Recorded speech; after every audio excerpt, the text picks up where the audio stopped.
नमस्कार छात्र छात्रीসকল জনকল্যাণ উচ্চতৰ মাধ্যমিক বিদ্যালয়ৰ ইউটিউব চেনেললৈ পুনৰ আকৌ উভতি আহিছোঁ আজি আমি আলোচনা কৰিম ৰাসায়নিক সমীকৰণৰ সমতুলীকৰণৰ বিষয়ে। যোৱা এপিসোডত আমি ৰাসায়নিক সমীকৰণ কাক বোলে, ৰাসায়নিক বিক্ৰিয়া কাক বোলে, ৰাসায়নিক বিক্ৰিয়াৰ কি পৰিৱৰ্তন হয়, ৰাসায়নিক বিক্ৰিয়াৰ জকা ৰাসায়নিক বিক্ৰিয়া কাক কোৱা হয়, এই গোটেইখিনি সমূলি আলোচনা কৰা হৈছে। আজি আমি ৰাসায়নিক সমীকৰণ এটা কেনেকৈ সমতুলীকৰণ কৰা হয় সেই বিষয়ে আমি আলোচনা কৰিম। নৱম শ্ৰেণীত আমি পাই আহিছোঁ ভৰৰ নিত্যতা বিধি। এই ভৰৰ নিত্যতা বিধি মতে কোনো এটা ৰাসায়নিক বিক্ৰিয়াৰ বিক্ৰিয়ক আৰু বিক্ৰিয়াজাত পদাৰ্থৰ সকলোবিলাক পৰমাণু বিক্ৰিয়াৰ দুয়োফালে সমান হ'ব লাগে।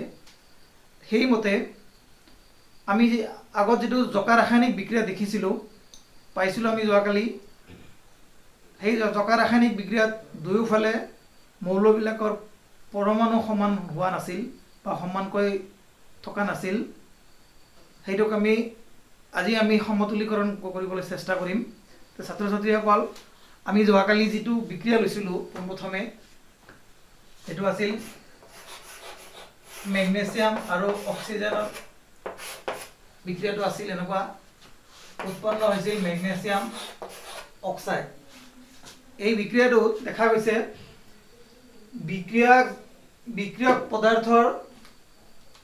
পদাৰ্থত এটা মেগনেছিয়ামৰ পৰমাণু আছে আৰু দুটা অক্সিজেনৰ পৰমাণু আছে।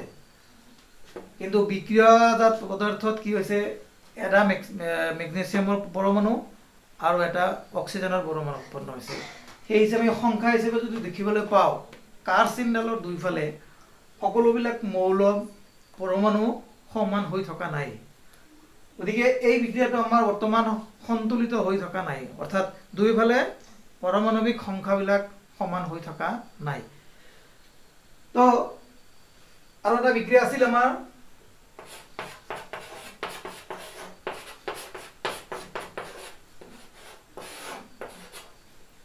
এই বিক্ৰিয়াটো আছিল লোক। যেতিয়া আমি বায়ুৰ উপস্থিতিত বিক্ৰিয়া ঘটাওঁ, বায়ুৰ লগত বিক্ৰিয়া ঘটাওঁ, তেতিয়া কি আছিল, মামৰ উৎপন্ন হৈছিল। এই মামৰটোৰ ৰাসায়নিক নাম আছিল ফেৰ'ফেৰিক অক্সাইড। এতিয়া এই বিক্ৰিয়াটো বিক্ৰিয়ক পদাৰ্থৰ এটা আইৰনৰ পৰমাণু আছে, দুটা অক্সিজেনৰ পৰমাণু আছে, আৰু বিক্ৰিয়াজাত পদাৰ্থত তিনিটা আইৰনৰ পৰমাণু আছে আৰু চাৰিটা অক্সিজেনৰ পৰমাণু আছে। এই হিচাপে দেখিবলৈ পাওঁ আমি দুয়োপিনে সমান চিনৰ বা কাৰ চিনৰ দুয়োফালে পৰমাণুখিনি আমাৰ সমান হিচাপে নাই। এতিয়া এই সমীকৰণখিনিক আমি সমতুলীকৰণ কৰিম। যি প্ৰক্ৰিয়াৰে দুয়োফালৰ ৰাসায়নিক বিক্ৰিয়াটাৰ দুয়োফালে মৌলৰ পাৰমাণৱিক সংখ্যাবিলাক সমান কৰা হয় বা পৰমাণুখিনিক আমি সমান বনাওঁ, যি প্ৰক্ৰিয়াৰে, সেই প্ৰক্ৰিয়াটোক কোৱা হয় ৰাসায়নিক সমীকৰণৰ সমতুলীকৰণ বুলি। এতিয়া এই কোনো এটা ৰাসায়নিক বিক্ৰিয়া সমতুলীকৰণ কৰাৰ কাৰণে কিছুমান ষ্টেপ আমি কিছুমান ছিষ্টেমত আগবাঢ়িম, ষ্টেপ বাই ষ্টেপ। পোনপ্ৰথমে আমি ৰাসায়নিক বিক্ৰিয়াটোক যুক্ত হৈ থকা বিক্ৰিয়ক পদাৰ্থ আৰু বিক্ৰিয়াজাত পদাৰ্থ যিখিনি উৎপন্ন হৈছে, সেই পদাৰ্থখিনিক প্ৰতিটোকে আমি বক্সৰ ভিতৰত ৰাখিম। ৰাসায়নিক বিক্ৰিয়া এটা সমতুলীকৰণ কৰাৰ বাবে প্ৰথম কামটো হৈছে বিক্ৰিয়ক অথবা বিক্ৰিয়াজাত পদাৰ্থ গোটেইখিনিক ভাগে ভাগে আমি বক্সৰ ভিতৰত ৰাখিম। নেক্সট কাৰ্যপন্থাটো হৈছে আমাৰ এই বিক্ৰিয়ক পদাৰ্থ আৰু বিক্ৰিয়াজাত পদাৰ্থত বিলাকত কোনটো মৌলৰ বা কোনটো পৰমাণুৰ সংখ্যা কিমানটা আছে তাৰ এখন লিষ্ট বনাব লাগে, তালিকা বনাব লাগে। এক নম্বৰ গ'ল। 2 নম্বৰ ষ্টেপত আছে কি, লেফট হ্যান্ড সাইডত আছে মেগনেসিয়াম আছে এটা, অক্সিজেনৰ পৰমাণু আছে দুটা, ৰাইট হ্যান্ড সাইডত আছে মেগনেসিয়ামৰ পৰমাণু এখন, অক্সিজেনৰ পৰমাণু এটা। তো এই হিচাপে আমি দেখিবলৈ পাওঁ যে বিক্ৰিয়ক পদাৰ্থৰ মেগনেসিয়াম এটা আছে, বিক্ৰিয়াজাত পদাৰ্থত মেগনেসিয়াম এটা আছে, এইখিনি সমান আছে। কিন্তু অক্সিজেন বিক্ৰিয়ক পদাৰ্থত অক্সিজেনৰ পৰমাণু আছে দুটা আৰু বিক্ৰিয়াজাত পদাৰ্থত আছে এটা। এইখিনি আমি হিচাপখিনি উলিয়াই ললো। 3 নম্বৰ স্টেপত আছে আমাৰ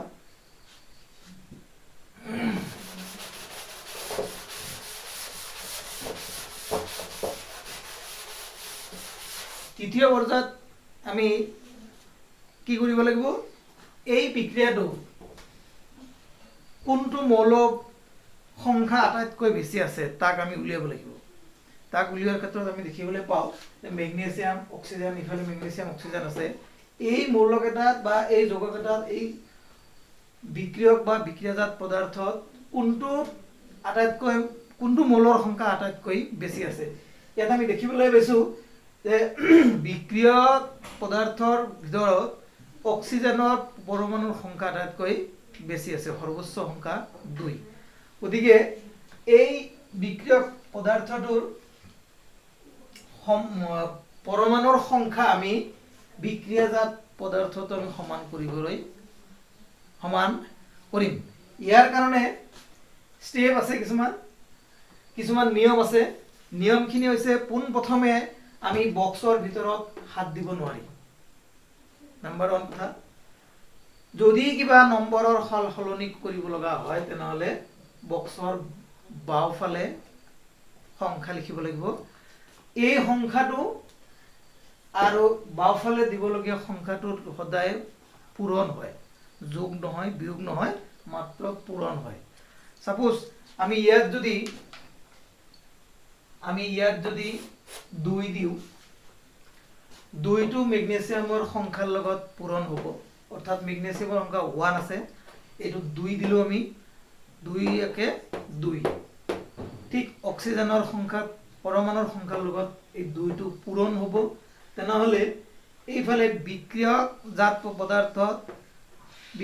পদাৰ্থত কি উৎপন্ন হল, দুটা মেগনেসিয়াম হল আৰু দুটা অক্সিজেন হল। সেই হিচাপে আমি দেখিবলৈ পাইছো যে অক্সিজেনৰ সংখ্যা আমাৰ এই বিক্ৰিয়াটোত থকা আটাইতকৈ বেছি পৰমাণৱিক সংখ্যা হৈছে অক্সিজেন। অক্সিজেনটো এতিয়া আমাৰ সমান হল, দুইফালে সমান হল। এতিয়া এই অক্সিজেনৰ লগত যিটো মৌল যুক্ত হৈ আছে সেই মৌলটো সংখ্যা এবাৰ কিমান হল, 2 হল। গতিকে বিক্ৰিয়ক পদাৰ্থত কিমান আছে, 1 আছে। গতিকে এইফালেও আমাৰ 2 বনাব লাগিব। তাৰ কাৰণেও আমি ইয়াৰ সংখ্যা যেহেতু 1, গতিকে আমি ইয়াৰ বাওঁফালে 2 দিব লাগিব। 2 দিয়াৰ লগে লগে মোৰ বিক্ৰিয়াটো এতিয়া সমতুলীকৰণ কৰা হল। আৰু এই বিক্ৰিয়াটোত গোটেইকেইটা মৌল কাৰ চিনডালৰ দুইফালে সমানভাৱে বা সমান সংখ্যক আছে। এতিয়া ইয়াৰ পাছত এইখিনি আমাৰ থুলমূলভাৱে স্টেপটো শৰ্ট আমাৰ। তাৰ পিছত আমাৰ উদাহৰণখিনি আমি আৰু এটা উদাহৰণ লৈছো।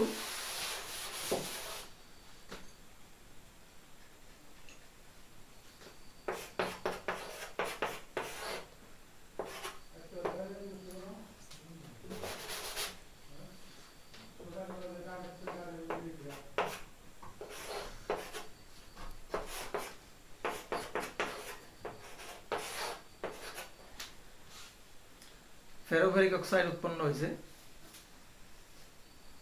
এই বিক্ৰিয়াক পদাৰ্থত আমি পোনপ্ৰথমে বক্স বনাই দিম।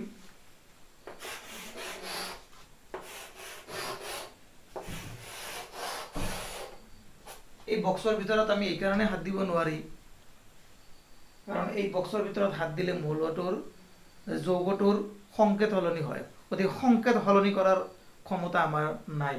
সংকেতটো সলনি কৰিবলৈ হ'লে বক্সৰ ভিতৰত যদি কোনো সংখ্যাৰ সাল সলনি কৰিব যাওঁ তেনেহ'লে যৌগটোৰ সংকেত সলনি হ'ব, সংকেত সলনি হৈ যৌগটোৰ বেলেগ যৌগলৈ ৰূপান্তৰিত হ'ব।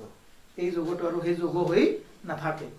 এতিয়া প্ৰথম ষ্টেপটো আমাৰ হ'ল বক্সৰ ভিতৰত ৰাখিলোঁ আমি। দ্বিতীয় ষ্টেপটো আমি বিচাৰি ওলাম যে কোনটো মৌলৰ সংখ্যা কিমান আছে বা কোনটো পৰমাণুৰ সংখ্যা কিমান আছে। বিক্ৰিয়ক পদাৰ্থত আইৰণৰ সংখ্যা 1 আছে, অক্সিজেনৰ সংখ্যা 2 আছে, বিক্ৰিয়াজাত পদাৰ্থত আইৰণৰ সংখ্যা 3 আছে আৰু অক্সিজেনৰ সংখ্যা 4 আছে। গতিকে এই বিক্ৰিয়াটো অক্সিজেনৰ সংখ্যা আটাইতকৈ বেছি, এইটো বিক্ৰিয়াজাত পদাৰ্থত আছে। অক্সিজেনৰ সংখ্যা 4 আছে। এই অক্সিজেনৰ সংখ্যাটো আমি পোনপ্ৰথমে দুয়োফালে সমান কৰিবলৈ চেষ্টা কৰিম আৰু এইটো নিয়ম। তেনেহ'লে সোঁফালৰ এই 4টা অক্সিজেনৰ সমান যদি বিক্ৰিয়ক পদাৰ্থত আমি সমান কৰিব যাওঁ তেনেহ'লে ইয়াত 2 আছে, ইয়াত 2 দিলে 2ৰ লগত 2 পূৰণ হ'ব, সংখ্যাটো 4 হ'বগৈ। অৰ্থাৎ এইফালে অক্সিজেনৰ পৰমাণু সংখ্যা 4 হ'ল, এইফালেও অক্সিজেনৰ পৰমাণু সংখ্যা 4 আছে। এতিয়া অক্সিজেনৰ সংখ্যাটো সমান হ'ল। এই অক্সিজেনৰ লগত যিটো পৰমাণু আছে সেই পৰমাণুটোৰ সংখ্যা আছে 3 বিক্ৰিয়াজাত পদাৰ্থত, কিন্তু বিক্ৰিয়ক পদাৰ্থত আছে 1।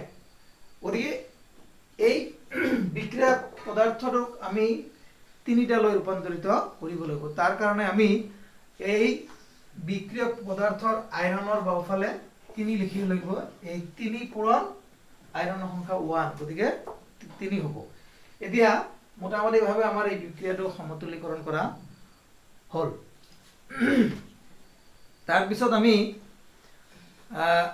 চেষ্টা কৰিম যে আগৰ আমি জকা ৰাসায়নিক বিক্ৰিয়াটো আমি দেখিবলৈ পাইছোঁ যে বিক্ৰিয়াটোত বিক্ৰিয়ক পদাৰ্থ আৰু বিক্ৰিয়াজাত পদাৰ্থৰ কোনো অৱস্থাৰ কথা উল্লেখ নাছিল। গতিকে সম্পূৰ্ণকৈ আমাৰ উল্লেখ নাছিল। আমাৰ সেইকাৰণে আমি এতিয়া বিক্ৰিয়ক পদাৰ্থ আৰু বিক্ৰিয়াজাত পদাৰ্থ কি অৱস্থাত আছে বা থাকে তাক আমি লিখিবলৈ চেষ্টা কৰিম। ইয়াৰ কাৰণে আমি নৱম শ্ৰেণীত শিকি আহিছোঁ পদাৰ্থৰ অৱস্থা 3টা আৰু যাক ইংৰাজীত প্ৰথমটো হৈছে গোটা, গোটাৰ ইংৰাজী হৈছে solid, দ্বিতীয়টো জুলীয়া, জুলীয়াৰ ইংৰাজী হৈছে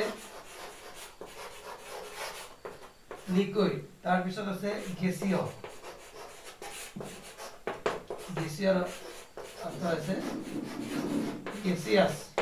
গেছিয়াছ বুলি কোৱা হয়। এতিয়া এইখিনি বুজাবলৈ সংক্ষেপে আমি সলিডৰ পৰা আমি অকল এছ ল'ম, লিকুইডৰ পৰা আমি অকল এল ল'ম আৰু গেছিয়াছৰ পৰা অকল জি ল'ম।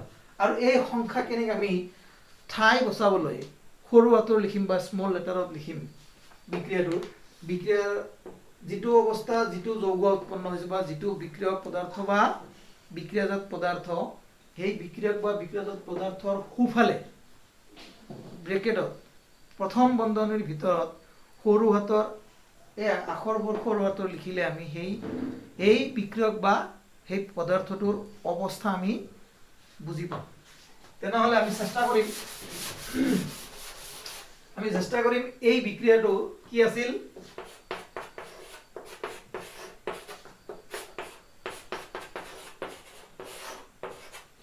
আইৰণ আৰু অক্সিজেনৰ লগত বিক্ৰিয়া ঘটাই ফেৰ'ফেৰিক অক্সাইড উৎপন্ন হৈছিল। তেনেহ'লে ইয়াত সমতুলীকৰণ কৰিলে কি হ'ব 2, ইয়াতে হ'ব 3, এতিয়া সমতুলীকৰণ কৰা হৈছে। এতিয়া এই বিক্ৰিয়াটো আইৰণ কি অৱস্থাত থাকে? সাধাৰণতে আইৰণটো থাকে গোটা অৱস্থাত, সাধাৰণতে আইৰণটো থাকে গোটা অৱস্থাত। তাৰপিছত অক্সিজেনটো থাকে গেছীয় অৱস্থাত, তাৰ কাৰণে আমি সৰু হাতৰ জি। আৰু উৎপন্ন হোৱা মামৰটো অৰ্থাৎ ফেৰ'ফেৰিক অক্সাইডটো থাকিব আমাৰ গোটা অৱস্থাত।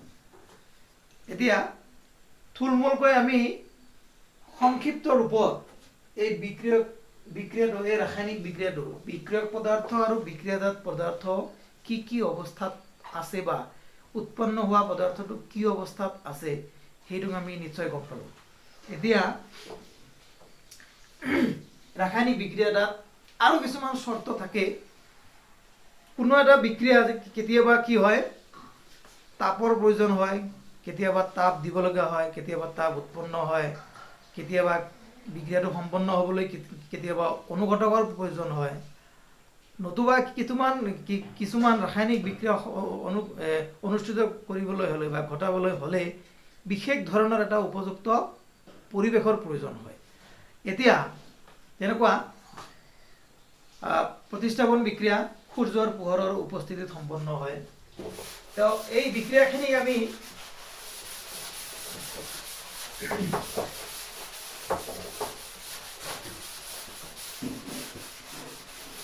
এই অৱস্থাখিনিক আমি যেনেকুৱা বিক্ৰিয়াটো আছে এটা যেনেকুৱা এটা বিক্ৰিয়া আছে আমাৰ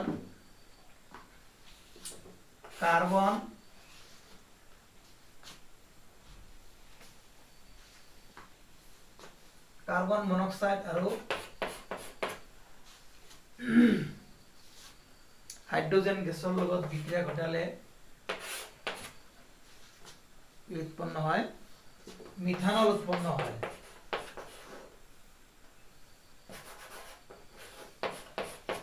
মিথানল নামৰ যৌগ এটা উৎপন্ন হয়। এই মিথানল যৌগটো এই কাৰ্বন ডাই অক্সাইড আৰু হাইড্ৰোজেন গেছ এই দুটা মিলি কি হয় মিথানল নামৰ যৌগ উৎপন্ন হয়। আৰু এই বিক্ৰিয়াটো সম্পন্ন হ'বলৈ হ'লে 340 বায়ুমণ্ডলীয় এটমস্ফেৰিক প্ৰেছাৰ বায়ুমণ্ডলীয় চাপৰ প্ৰয়োজন হয়। আৰু যদি কেতিয়াবা বিক্ৰিয়াটো সম্পন্ন হ'বলৈ তাপৰ প্ৰয়োজন হয় তেনেহ'লে এনেকুৱা এটা ত্ৰিভুজৰ নিচিনা এটা চিহ্ন দি দিয়া হয় কাৰ চিহ্নৰ তলত। এতিয়া যদি বিক্ৰিয়াটো যদি সূৰ্যৰ পোহৰৰ উপস্থিতিত সম্পন্ন কৰিব লগা হয় বা এনেকুৱা কিছুমান চৰ্ত আছে, কিছুমান বিক্ৰিয়া আছে যে সূৰ্যৰ পোহৰৰ অনুপস্থিতিত বিক্ৰিয়াটো সম্পন্ন নহয়, তেনেহ'লে যেনেকুৱা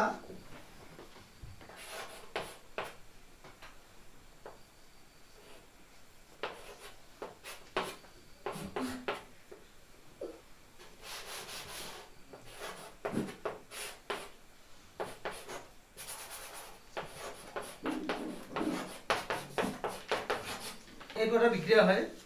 এই বিক্ৰিয়াটো সূৰ্যৰ পোহৰৰ উপস্থিতিতহে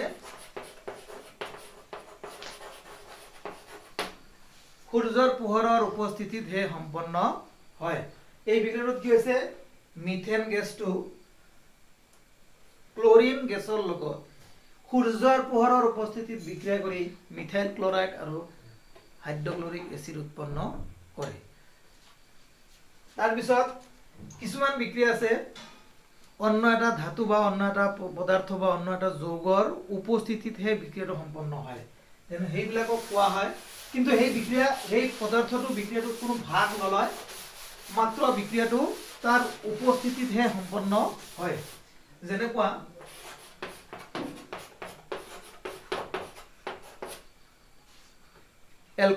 ইথিন সমগ্ৰ শ্ৰেণীৰ ইথিন এটা মৌল। এই ইথিন মৌলটো হাইড্ৰোজেন গেছৰ লগত নিকেল নামৰ এটা ধাতুৰ উপস্থিতিত, এই নিকেলটোক এতিয়া অনুঘটক বুলি কোৱা হ'ব, নিকেল ধাতুৰ উপস্থিতিত এই বিক্ৰিয়াটো সম্পন্ন হৈ মিথেন উৎপন্ন হয়। এই বিক্ৰিয়াটো কোৱা হয় যোগাত্মক বিক্ৰিয়া, অৰ্থাৎ যুক্ত হয়, হাইড্ৰোজেন যুক্ত হয়। এনেকুৱা ধৰণৰ বিক্ৰিয়াত এই অনুঘটক আৰু কিছুমান বিক্ৰিয়া আছে। ফসফৰাছ পেন্টক্সাইড কেতিয়াবা অনুঘটক হিচাপে ব্যৱহাৰ কৰা হয়। তাৰপিছত এনেকুৱা কিছুমান অনুঘটক আছে। সেই অনুঘটকবোৰ লিখিবলৈ হ'লে আমি কাৰ চিহ্নৰ ওপৰত লিখিব লাগে। এনেকুৱাকৈ যদি বিক্ৰিয়াটো লিখা হয় তেনেহ'লে বিক্ৰিয়াটো এটা সম্পূৰ্ণ ৰাসায়নিক সমীকৰণ বুলি কোৱা হ'ব।